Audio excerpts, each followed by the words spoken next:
Assalamu Walaikum. Hello friends, how are you? Welcome back to my another video. In this video, I am going to show you how to convert an image into a love shape in iCloud Keynote. Let's get started. At first, you have to open your Chrome browser. Then open your iCloud Keynote. Then create your presentation. Now you can see here are my presentation. Now I convert an image into love shape.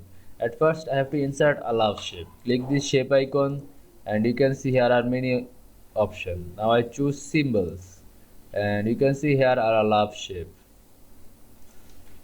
Now I resize this love shape, then select this love shape. Then go to show or hide format style option. Now go to style and you can see here are a color fill.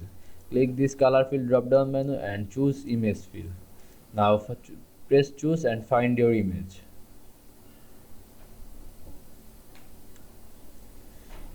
Then press open.